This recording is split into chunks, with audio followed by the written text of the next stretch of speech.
Sharp Tongue Podcast. Beep, beep, beep, beep, beep. You're listening to the Sharp Tongue Podcast. I'm your host, Jessimae Peluso. It's a personal look. Well, it's not really a look because it's a podcast. I'm already fucking this up. This is kind of like a verbal comedy diary, a deep look into the crevices of my mind. It's gonna get dirty. You might cry. You'll probably laugh. Hopefully you'll laugh. The whole point is for you to laugh, but you also might cry. I talk about my family. I talk about farts. I talk about love, loss, comedy, how hard it is to make it in this biz. I'm a fucking professional. Each week it's something different. Sometimes I have a guest host. Sometimes it's gonna be a movie companion episode. Sometimes I just ramble about the bullshit I dealt with the week before. You never know what you're gonna get. It's raw, uncut, and funny. It's me. Hey everybody.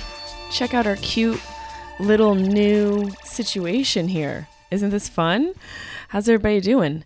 Thank you for listening another week. This is a grief survival guide miniseries, episode 5, I believe we're on. And we've gone through a lot so far. We've gone through a lot. We've gone through me experiencing denial and day drinking, which hasn't gone away. We've experienced sadness and shopping, which is here to stay. I'm not a rapper, but I could be a grief rapper. I should be. And we've also experienced genius grief with a guest, Max Lugavere. I'm going to call him Lugavere for life.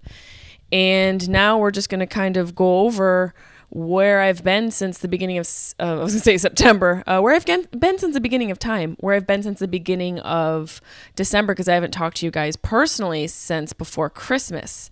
So a lot has happened. You know, we discussed me being an orphan, going through my mom's house after she passed, and, you know, me reliving some of her favorite things and sort of how to navigate getting through grief with your 5 senses, touch, smell, sight, sound, and taste, sort of navigating the emotions through those senses in a way to heal and go through the process a little bit more. How do I feel right now? You know, it's been strange. I feel like being in my sister's house gives me a reprieve from the grief because there's so much going on with the kids and her husband, and my sister and I have our routine. You know, we're working out every day and we're drinking every night. Staying true. But it also is it's a reprieve, but it's also a distraction. And I don't always think distractions from your emotion are the healthiest approach. You guys know I like to dive deep into the truth, but sometimes you need to break from the truth. So there's got to be a fine balance there somewhere in between being in it and sort of saving yourself from it, because we all need a break. You know, it's like swimming in the ocean. You can't sustain that forever. You got to come up for air a little bit. So I've had to sort of figure out the balance of being in it and experience it and coming up for fucking air. You got to come up for fucking air when you're going through grief. And you have to know when you're avoiding grief. And it's a tough thing to decipher, is what I've decided. Because I am a very honest person, and I don't shy away from the more difficult emotions that arise in life through difficulty and trauma and experiencing death and going through that. But in the same breath, I'm a human and I need a fucking break. So how do I feel? I guess I've felt pretty empty lately and also very hungry. And not just for food. I am very fucking hungry for food, and I don't have like a loose sweater because I've gained 200 pounds. I wish. I'm a skinny bitch. You guys know, if you know me and you've known me for a while, I poop 9 times a day. There's no meat staying on these bones. I am a beanpole. I was born a beanpole, and I will die a beanpole. From my lips to God's ears, God bless. I am not complaining, simply stating that, yes, I have been consuming food and drink and weed. I feel like a fucking apostle. I feel like, you know, the second coming of Christ. I am drinking the blood of Christ, and I am smoking the grass of Mother Nature. I'm smoking, you know, nature's medicine, and it's helping. It truly is. But I do feel insatiable and insatiated, not satiated, insatiated. I have to check if this is a word because Nancy is over my shoulder. I can fucking feel her right here. And I just have to see if insatiated is a word, because she will be very, very, very upset. Let's see. How do you spell insatiated? Let's see. It is a word. God bless. Thank the Lord. She will be so happy to know that. That's how I feel. I feel like I can't be satisfied. I feel like no matter what I put into my body, it can't fill that hole. Not that hole. That hole hasn't been filled since before quarantine. The emotional hole. And I think for me being in this point right now where nothing is making me feel full, to me, that's a sign that I need to go out. I need to get out of the environment I'm in. I have to shake shit up. When you start to not be able to see some change, and not that I'm not evolving every day, but when you start to not witness an evolution based off of what you are consuming, whether it be TV shows or food or conversation, if you don't see any sort of change, you have to change your environment. That's what I believe. And what you consume is so vital to your healing process. It is so vital. And consumption isn't only a nutritionally based conversation. You consume TV shows and books and conversations and people's energy and, your daily routine. Your consumption is a wide spectrum of occurrences throughout your day. And for me, I've had to really take inventory on what I'm consuming and how I'm consuming and what it's doing to me and how it's affecting or debilitating my ability to heal through this. And I'm really painfully self-aware about my personality and how I process things. And so that can make it harder to process things because I'm aware of what's going on. So sometimes I can't even process it because I'm so aware of it. So there's been a lot that I've had to navigate through and take a little bit of inventory about. And I've decided that I can't become full. That's one thing that I've noticed. No matter what I eat and drink, it doesn't make me feel any fucking better. And I think that there's truth in that. It's just the reality is that you can't eat, drink, or do anything to manage the pain of grief. The only thing you can do is feel it. So I think I've been trying to medicate a little bit through avoidance tactics and through eating and through having some tequilas at night and some blunts. I think I've been utilizing some vices and things that we enjoy to numb the pain. And it's really basic, but damn, I didn't realize that that's what I was doing. And it's not every single day, but sometimes if you are in an environment where you can't fully be present in your emotions, I think numbing your pain is a natural go-to. It's a natural, you take a step towards that naturally when you can't change your environment. I think your environment is really crucial for your healing process. And so because I am in a little bit of a chaotic environment at my sister's house, and it's a beautiful chaos, like I've said before, it's family chaos. And that's something that I miss in LA. I'm not complaining. I'm really grateful to be in this chaotic state. It's great having toddlers screaming, "Mom, Mom, Mom, Mom" at 5 a.m. It's beautiful. So I just think that the way I am and my personality, I'm clashing with my environment, and it's inhibiting my ability to fully be present in my emotions. And I think that's something for you guys to think about too. What are you doing to numb your emotions? We all do it. And I'm not saying it's right or wrong.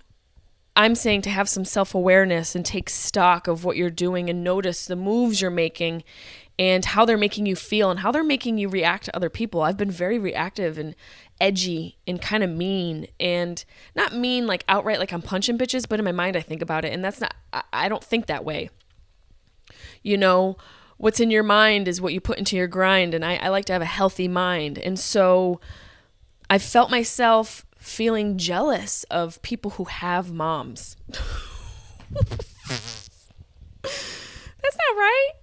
It's not that bitch's fault. You know, my sister and I went to Marshall's a couple times, and walking in, you'll always see a mother-daughter pair. That's Marshall's caters towards that. Marshall's markets towards moms and daughters coming to shop at their store. And the couple times my sister and I went, I found myself looking at a mother and daughter pair like, why is she still here? Why does this bitch get to walk around? I have found myself talking about people within my own family with their parents, their mother's still alive, being like, why is she still here and my mom's not? And I've had to check myself, but also be kind to myself, because that's a real emotion. And while emotions are not facts, they're just feelings, and feelings are fleeting, doesn't mean that I can't at least acknowledge it and honor it. Okay, fine, I'm jealous. Doesn't mean I'm a jealous person. It's just an emotion I'm feeling that's processing through my body to help me process this grief. But I have been jealous of motherfuckers. And then I've also, on the flip, have felt nothing about other people's pain.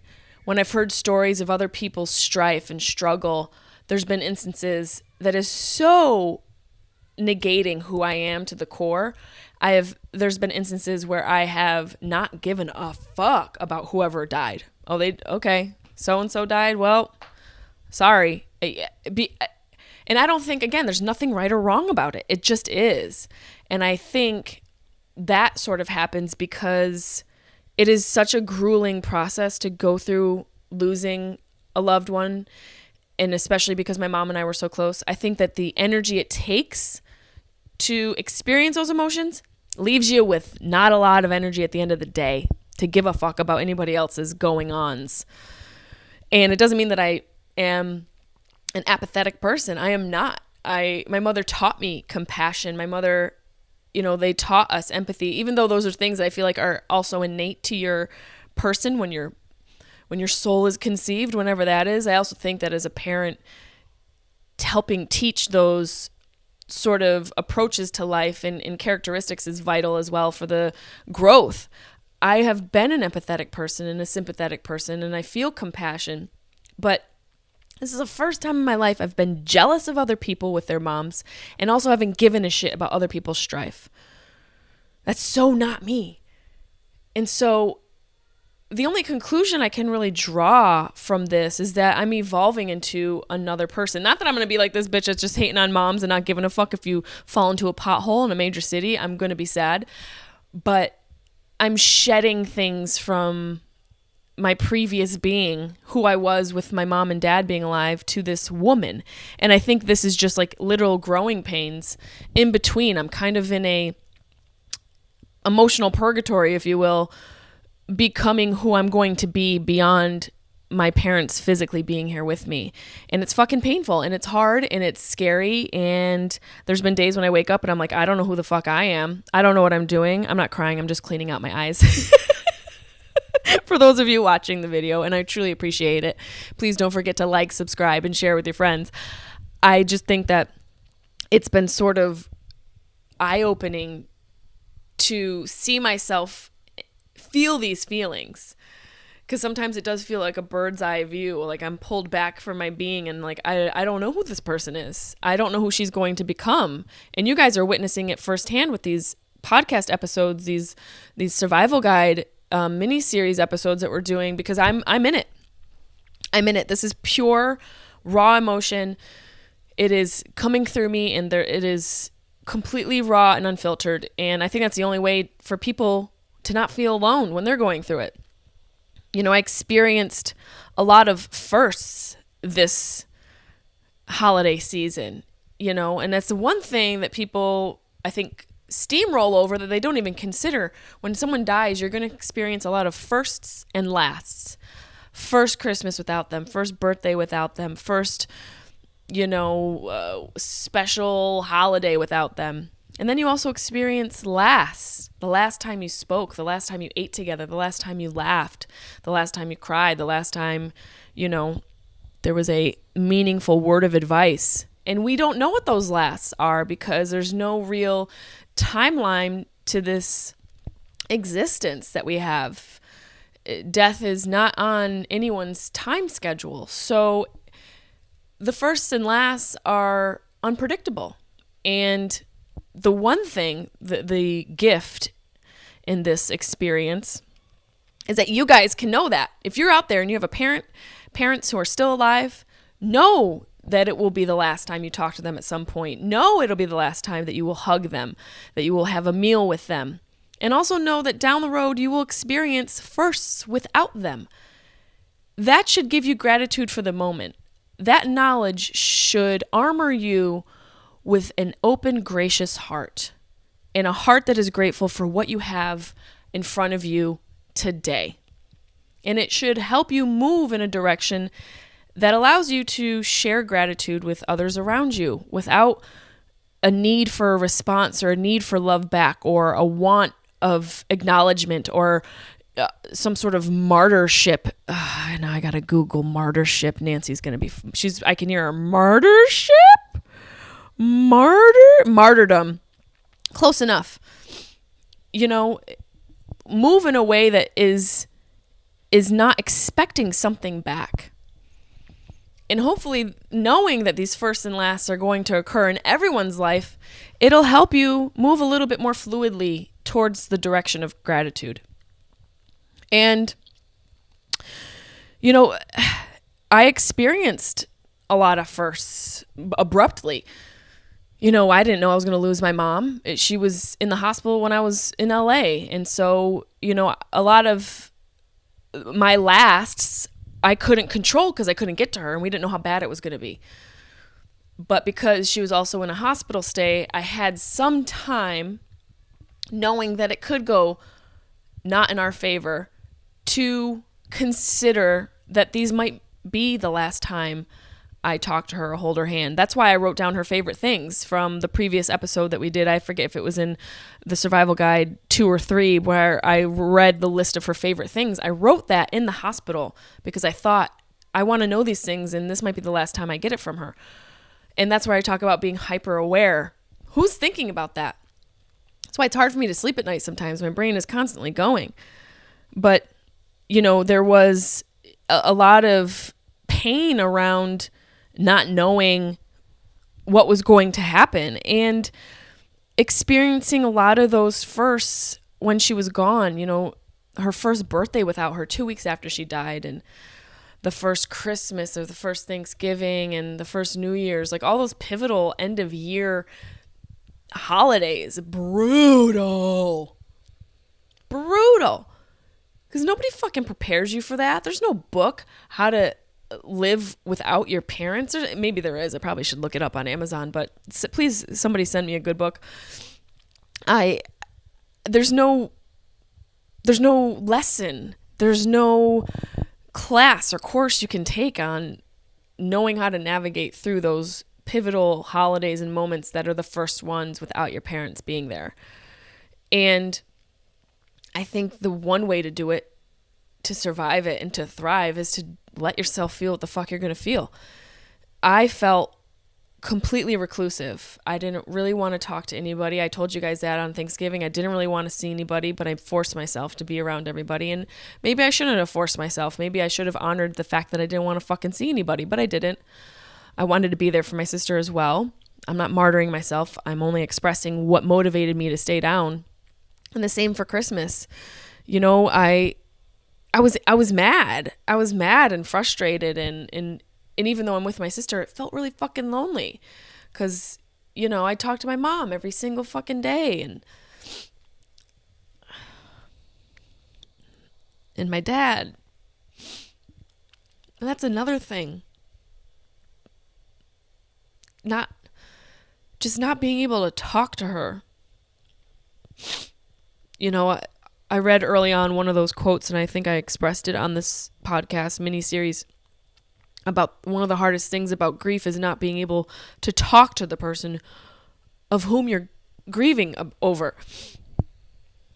I want to call my mom about her every day, and not being able to hear her voice in a exchange fashion. I obviously have her voice on this podcast, and I have voicemails on my phone saved from all the way through 2018, and now I wish I had saved every voicemail ever. That's another thing. Save everything. Save voicemails. Ask them anything you want to know, because the knowledge of these first and last milestones surrounding death and grief are so valuable. And I've tried not to rack my brain thinking about the last, the last call. I'm pretty sure the last time we spoke before she was sick was on my birthday, because 2 days later sorry, I have to crack my back. 2 days later, she was already in the hospital. I kind of remember us FaceTiming. I was in the makeup chair filming my Netflix show, and she FaceTimed me, and I wish I could remember what she wore. I wish I could remember our entire conversation. And I'm, for some reason, I keep thinking we didn't say I love you that day, but we always said I loved you. And I don't know why I think we didn't say it that time. Maybe because I'm upset about the fact that I can't remember every single fucking thing. But that's just me being hard on myself. I think that's a part of bargaining. I think that's definitely an aspect of bargaining, is trying to recover moments and exact conversations, which is grueling and unnecessary and really self-destructive. Again, with the awareness. I wish I could remember the last movie her and I watched together, and the last time we had lunch, and the last time we cried, which honestly happened every time we were together. When I was with her, whenever I came home to visit, we laughed, cried, we watched movies, we went to Marshall's and went to Panera for lunch afterwards. We shopped. We did everything. And that's, I think, one of the reasons why I'm able to even be here with you guys and do this sort of type of miniseries, is because I got so much love. Because we literally spent days like they were our lasts. Not in the sense where we're like blowing lines and doing heroin and jumping in the pools with our clothes on. Not like chaos and chaotic, just reckless abandon. But we enjoyed our time together, because we always knew time was not something that was guaranteed. And that's another interesting thing, is just to think about time. If we want to get real deep, and the fact that everything's happening at once is reassuring. That means that in another dimension, her and I are still together, and at another time we will be together. So there's so many ways to go about this, to level your mind a little bit while you're thinking or trying to get through this. The last time we laughed, or her last word of advice, or the last loving moment. Luckily, the greatest gift for me was the fact that I was actually able to see her. That hospital stay, 84 days she was in the hospital in the ICU. And I know that because my sister and we just took her caseworker and one of the head nurses of the ICU out for drinks last night at Craftsman Inn in Syracuse in Fayetteville. And they knew it. They knew the day. They're like 84 days. And they got to know my mom because, ICU stays are generally not that long. And, because of that stay and knowing that the outcome was unknown, it was the unknown that gave us the greatest gift, and which should still give you guys the greatest gift. The unknown is everything, because everything is unknown. How the hell we got here, when you're going to die, where do we go? We don't know any of it. How much time you have left. You don't fucking know. And in that unknowing is the greatest gift. The fact that you don't know is the reason you should be grateful, because you don't know when it could all fucking go away.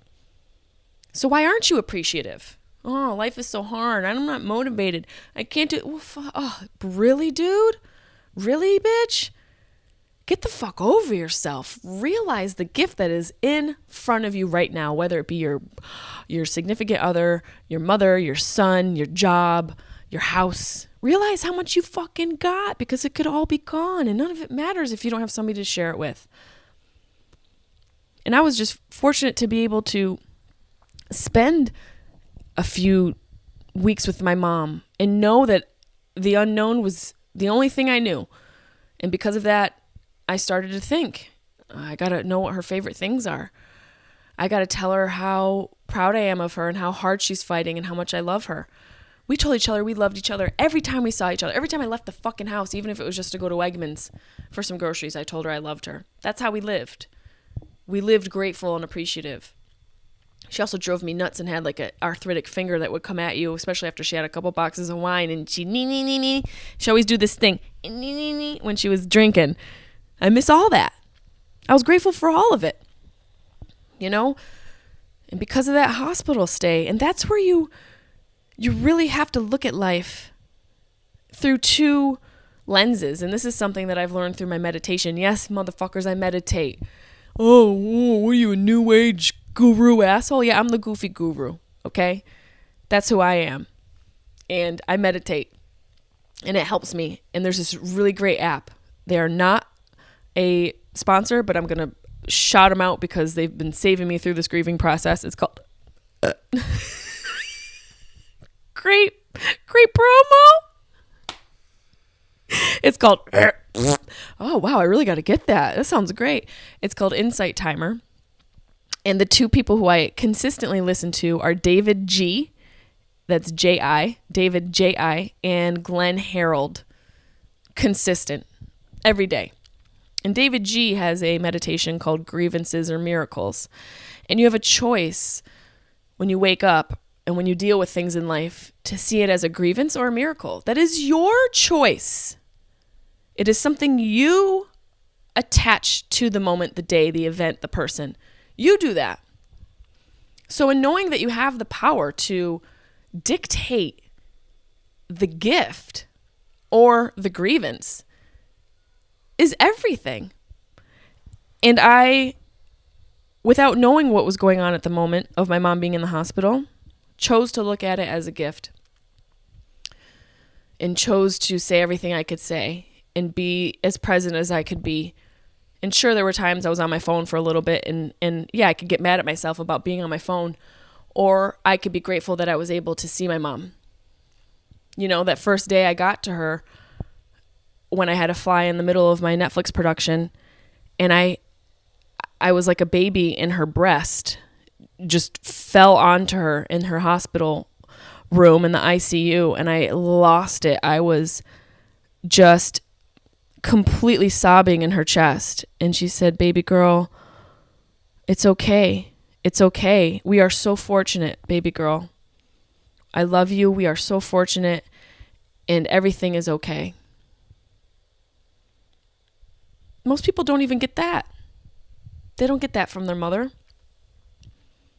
And it was such an interesting moment because it was we've had so many sweet moments between each other, and obviously she's my mom.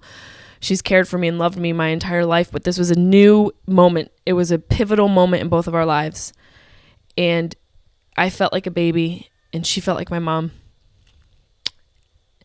And she was letting me know that no matter what, her love is always here, and I will be okay. I can feel her telling me to stop crying. Like, God, Jesus, will you stop? But I got to have that moment with her. I was able to hold her hand for the last time. I was able to tell her I loved her for the last time. We did laugh in the ICU for the last time. I was able to have so many laughs with her. Most people don't even realize that's even a thing to fucking consider. And I got so many with her because of her stay in that hospital. And because of her being there for so long. You know, it didn't make it easier. It made it less hard. Does that make any sense? It's not that it made it any easier. It filled me with love. It made me feel that this wasn't in vain. And everything that was going on, even though I had no control over the moments we were spiraling towards and not knowing we were going to lose her, I still knew that I needed to be present in the moment and appreciative and grateful And I tried to be as much as possible. And I also tried to show up for work and do what I was born to do. I mean, can you fucking believe that? The night before my father passes, I'm scheduled to film this show for E. And, you know, in the middle of filming one of the biggest shows of my career for Netflix, my mother gets sick. It's like, I, of all people, could be like, what the fuck did I do in my past life to deserve this? But I don't think like that. To deserve what? Amazing parents that I ended up losing? Yeah, we all lose our fucking parents. We need to be more comfortable with loss. The more comfortable you get with loss, the more gratitude you will have in your life. Guaranteed. 100%. And I've learned that from great people. Breck Costin, my therapist slash life coach, my life coach slash therapist. Oh, fuck it. What are words? He taught me, you know, the most important relationship you can have is with loss, because it's something you experience every day. And it is the only guaranteed in life that you will experience loss. You can't fucking fight it. And on Christmas, we felt a huge loss. Of course we did. Both of our parents are gone. And we could have wallowed over it, and we did a little bit. My sister and I both had moments where we were sobbing and swearing to the heavens and saying how fucking unfair it was and why not this person. And of course we had those moments. But we also chose to have the other moments where we're laughing and reminiscing. I decided to play some videos. I fortunately took so many videos of my parents, and here are a couple of my favorites that I think you guys will appreciate. Oh my god. You're so cute. Have you ever been this cute? Huh? Gorgeous. I'm gorgeous. You You put glasses on and they just find your face.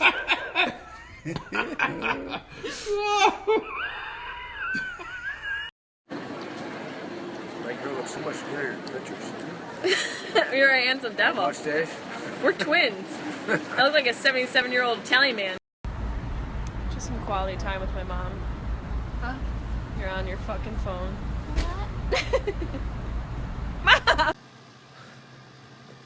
I'm too old now to do acting, but I'll be back. Mom!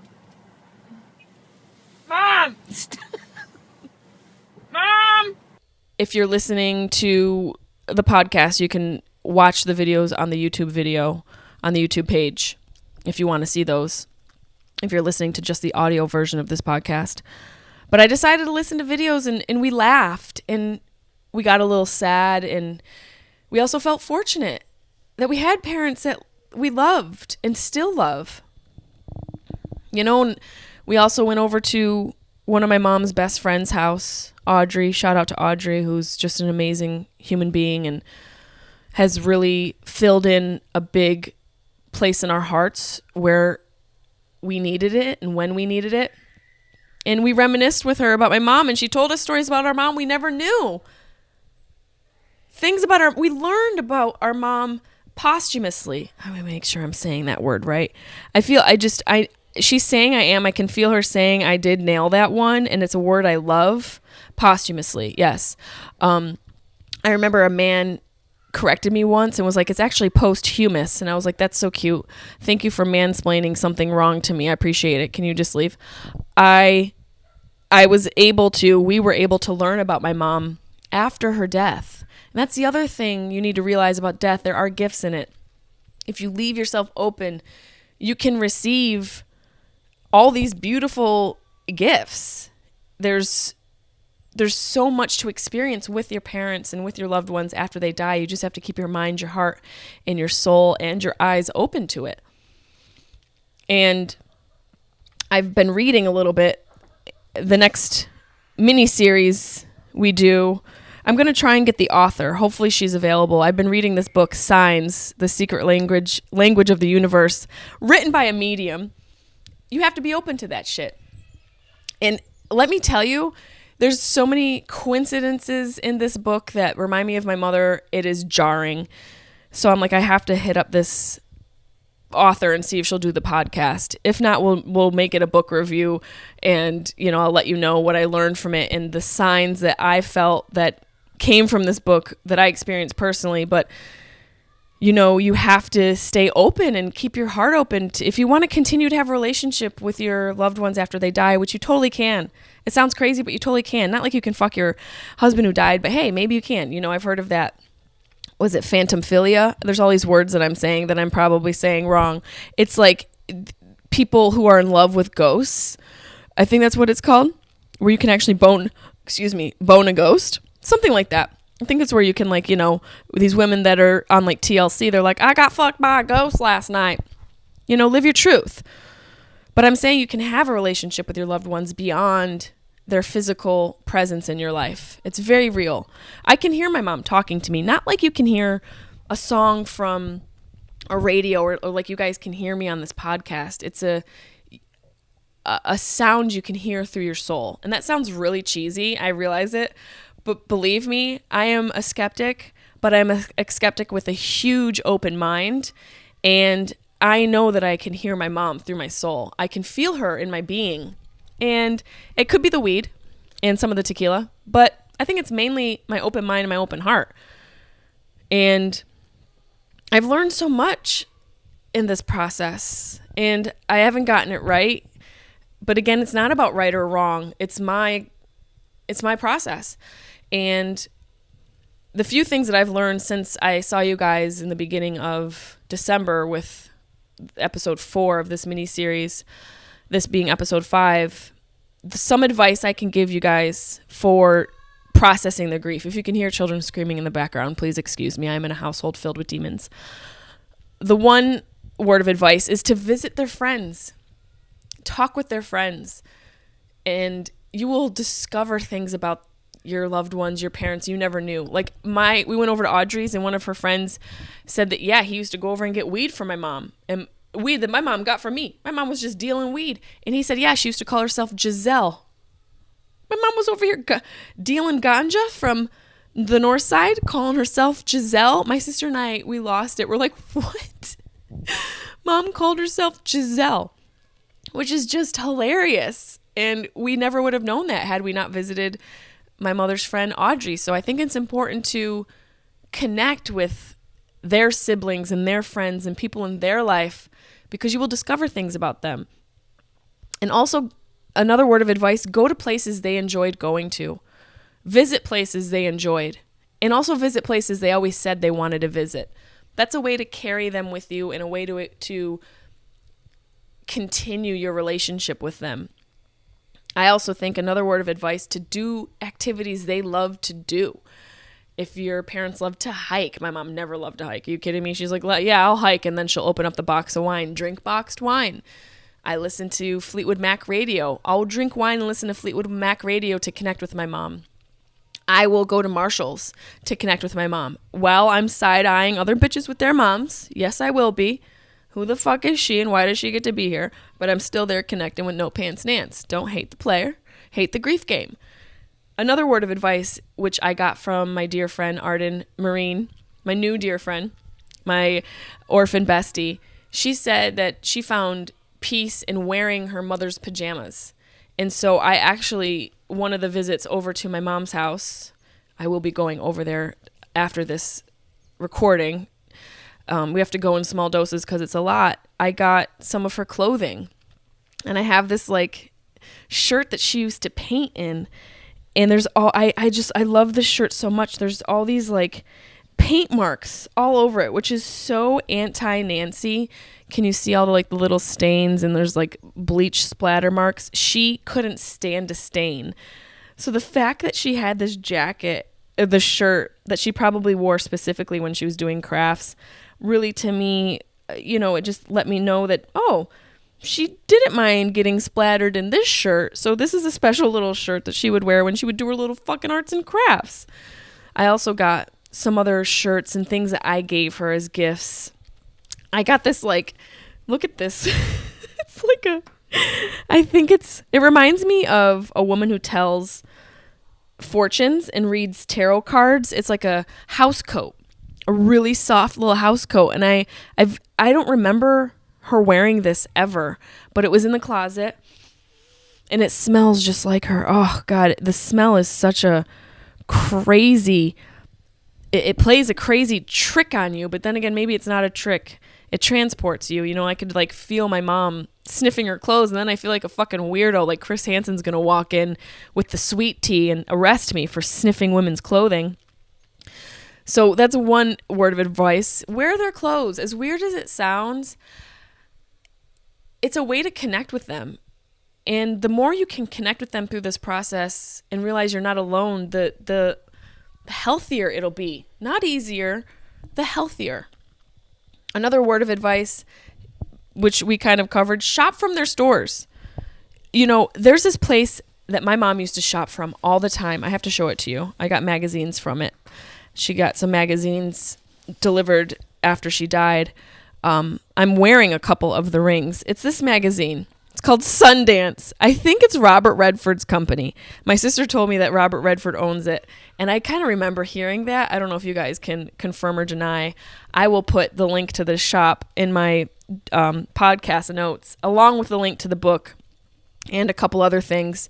But she would always shop from this usually for her and I for Christmas, but for herself as well. But she would get us a lot of gifts from here. There's some really cute shit in here. There's also some shit where you're like, okay, did you get stoned and then just knit a bunch of doilies together and turn them into gloves? But there's a lot of really cute shit in here. And I honestly love every single thing, more so now because she's gone and I appreciate it more. But our thing from this magazine that we love, this is like, there's a few things in life where I look at and I think of my mom. This magazine is one of them. This is like it's like Sundance Nance. No pants, Sundance Nance. This is so my mom. It was our thing. We would buy matching rings. And this ring right here, I'm just turning one around. I have a ring right here that her and I both had. And it's a rainbow moonstone. That was our stone that we shared together. There's another ring there because her jewelry is something that is so special to me. Her and I had this ring together. This is mine. And she ended up losing hers. She lost it one day. And I remember being so devastated about it.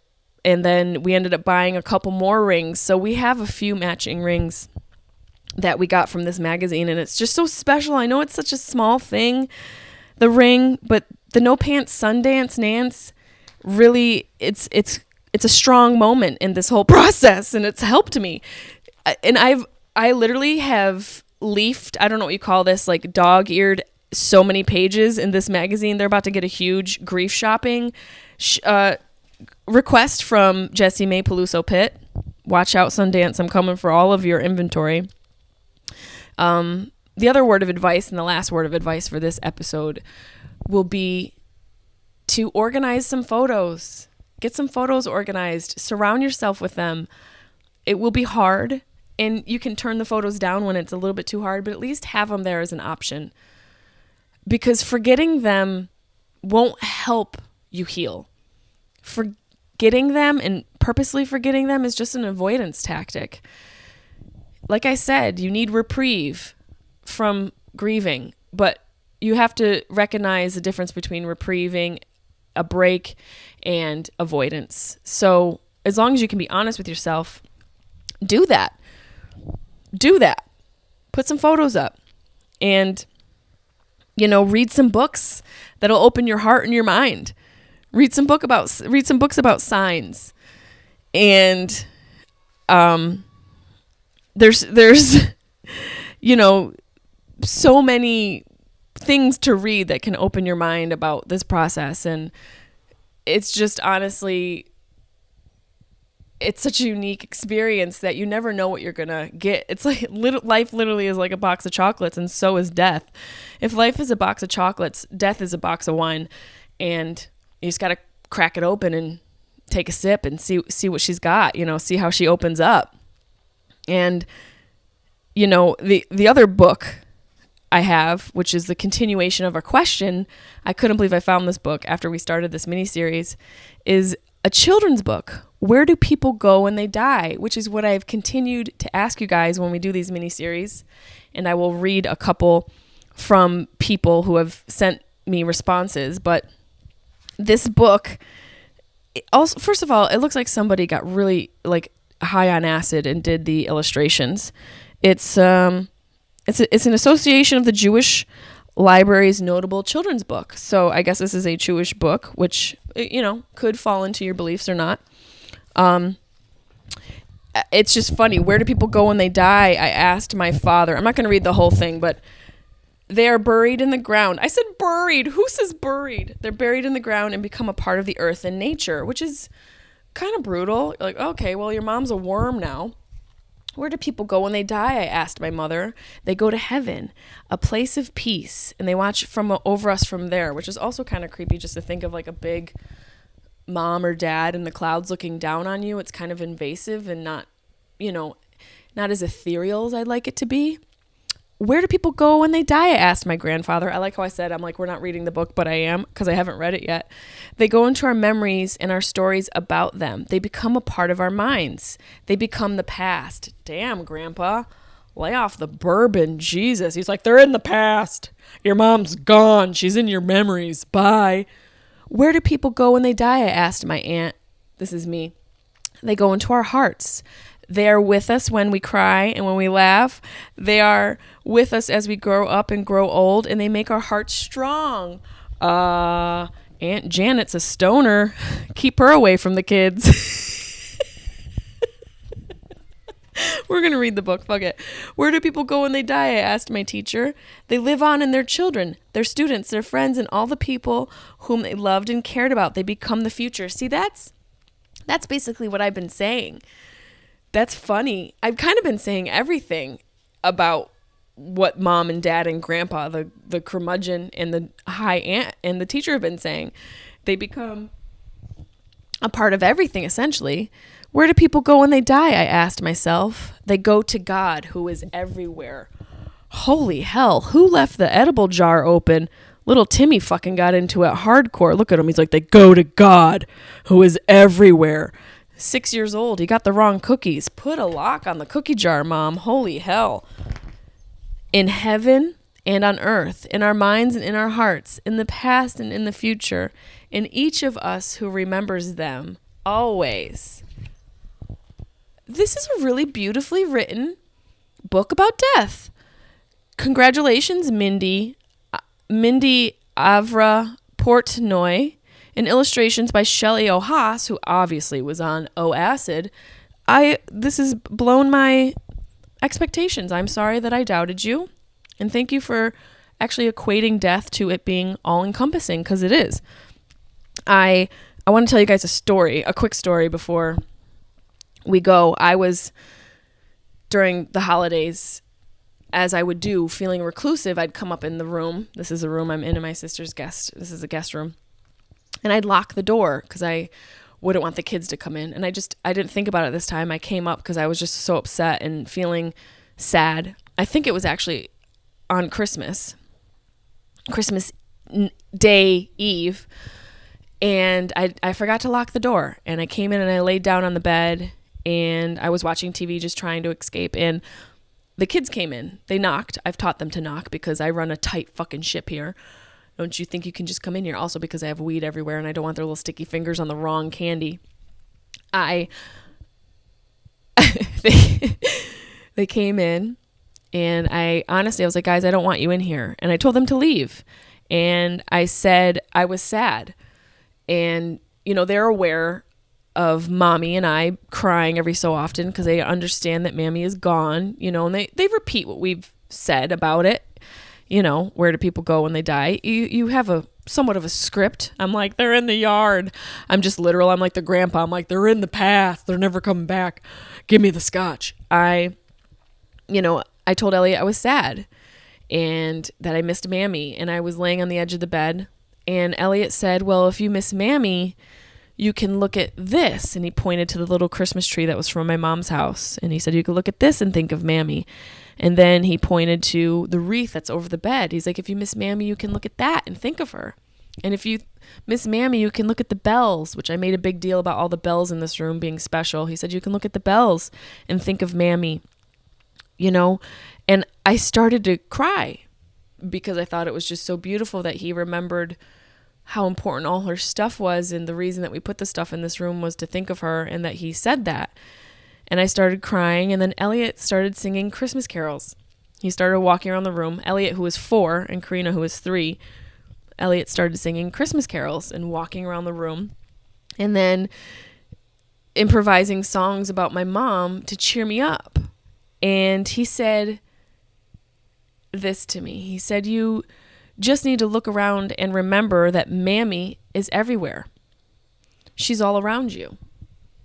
4 years old. He said this to me. And I was bawling my eyes out. When I tell you I was bawling my eyes out. And Elliot said, she's crying. And at this point, Karina was next to me. And I was crying, and Elliot said, why are you crying? Which I was like, kid, aren't you listening to yourself? Why am I crying? Do you know what you just did? He's like, why are you crying? And I said, because I miss Mammy. And then he hugged me, and Karina hugged me. These little teeny people, these new people, this 3 and 4-year-old with the emotional depth of a choir of fucking angels embracing me. I'm like 38-year-old stoned grieving woman that these 2 little children are holding. And Elliot continued to sing. And he started to improvise a song about my mom and how she's everywhere. And I just have to look around and look at her things and know that she hasn't gone anywhere and she's still here. And I cried in Karina's lap, this little 3-year-old girl. I put my head in her fucking lap. And she held me. She pet my head, and I let that little bitch hold me. A 3-year-old. I felt like a fucking baby. It was magical. It truly was. And Elliot got up, and he started to go, let's grab everything that reminds her of Mammy and put it in front of her so she knows she's surrounded by her. 4 years old. So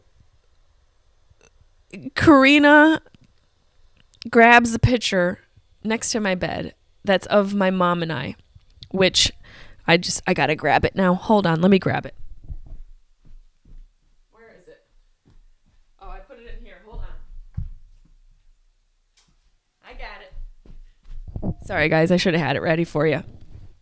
She grabs this photo that's next to my bed, right here, of my mom and I dancing.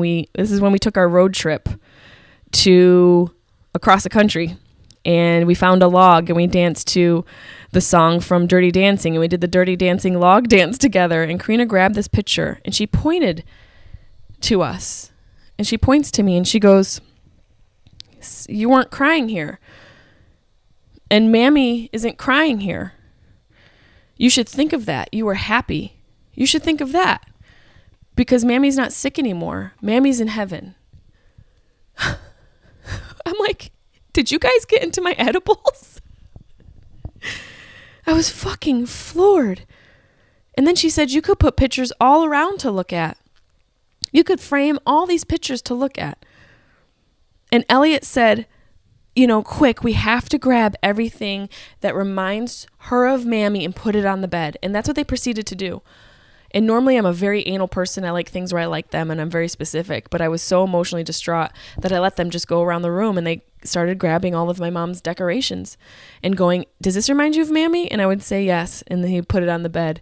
He went over and grabbed, a Christmas tree that my mother made. Does this remind you of Mammy? And I said, yeah. And he put it on the bed. And then Karina would grab something random like a sock. Does this remind you of Mammy? And I said, yeah. I let them fill the bed. They literally filled the bed with everything in the room. I mean, everything in the room. A lot of the stuff didn't remind me of Mammy, but their gesture was just so pure that it ended up reminding me of her because of the love. And they just kept filling my bed. Does this remind you of Mammy? And then Elliot grabs my John Stamos bookmark. He goes, does this remind you of Mammy? And I was like, yeah, that reminds me of Mammy too. And they filled my bed with everything in the room. And, just asking me, is this from Mammy's house? Does this remind you of Mammy? And I bawled my eyes out. And it was just so beautiful that they wanted to take care of me. And I texted my sister under the heap of belongings, picture frames and tchotchkes and candles and bells and plants. Underneath all of that, I texted my sister. I said, you have to come up here and see what the kids did. And I go, don't worry, it's not bad. And she comes in the room and she's like, what the hell is going on? And I told her through tears what they did. And they helped me put it all away because I'm anal retentive. I'm like, okay, I guess we have to put this away now because I'm going to fucking freak out. My OCD is going to kick in. And we put it all away. And Elliot puts like one of the last things away. And he looks at me and he goes, see, you just needed a good memory. We're having a fun day today. Are we having a fun day today? And I said, yeah, we're having the greatest day. And he asked, did we cheer you up? And I said, yep.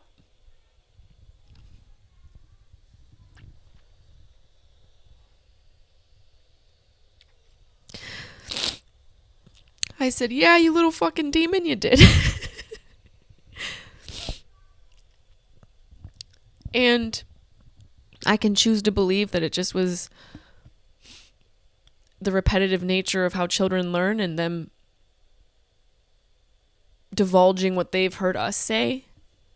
And it was just no love or no thought, and they just were reacting to what they've learned, and they are just little sponges and they do what they've been told. Or I can choose to believe that my mom was there in that moment and she used them as vessels to make me feel less alone, which would be so like her, to use the innocence and pure love of children, her grandkids, to connect with me. And it fucking worked. It was one of the most beautiful moments I have ever experienced in my fucking life.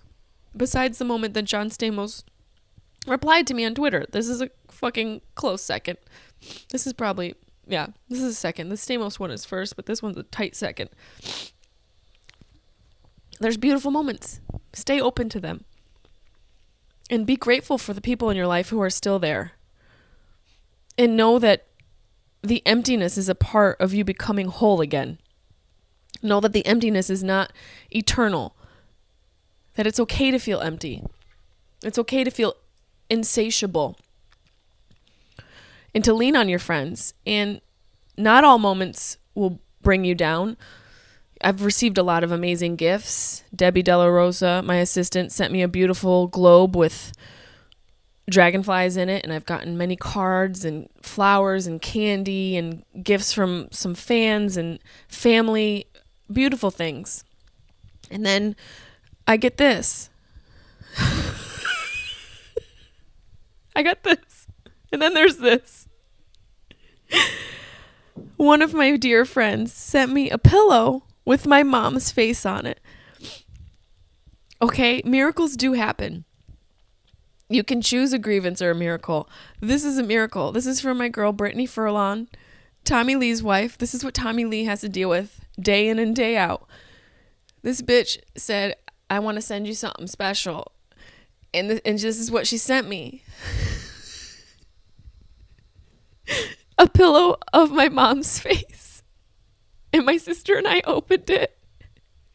And we lost our minds. Literally, we were laughing and crying like, what the fuck who sent this? And I said to myself, there's only one person I know who's as sick in the head as anyone I've ever met in my life that would send this. And Brittany came to my mind first. And I just sent her the photo. She was the first one I thought of. I'm like, did you send this to me? And then I decided to FaceTime her because I was crying and laughing simultaneously.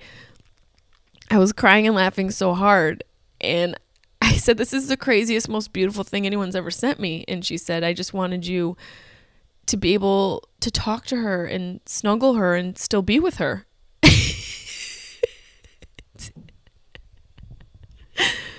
So if you know somebody who's lost somebody who has a sick sense of humor, this could brighten their day, because it sure as hell brightened ours. And honestly, I've taken care of this pillow better than the children in this house. So that is either a testament to my love for my mother or a testament to my neglect for children.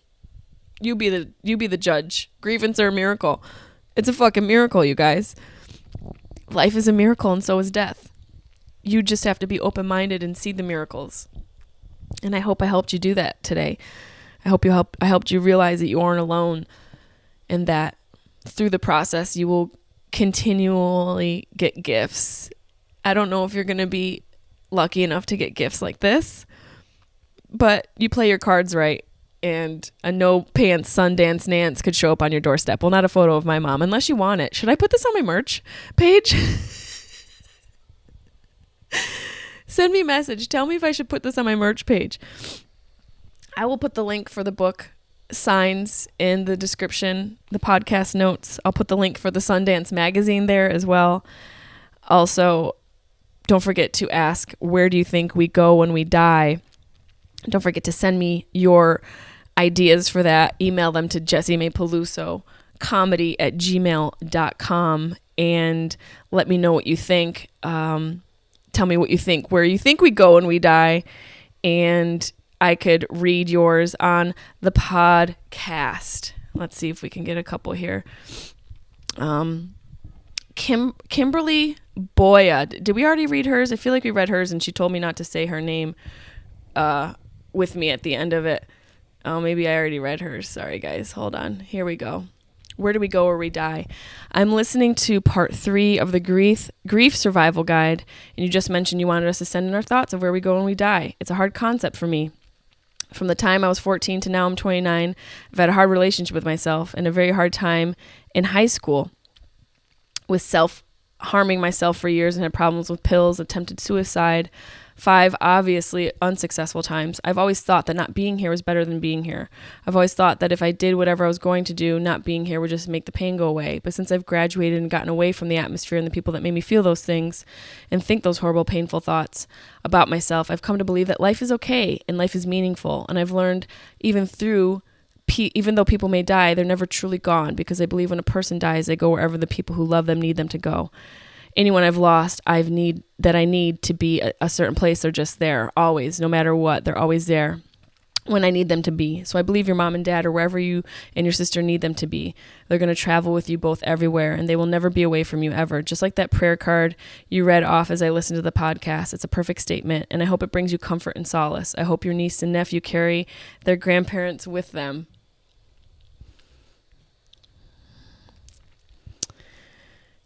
In their hearts. And I hope your sister, as well as you, continue to live your lives as strong as you can. I love you. Thank you for keeping me in check, even though I have no idea who I am. I cannot express what you've done for me. Keep your head up, Jessimae. You're stronger than you know. Damn you, Ashley. I was trying to end this podcast on jokes.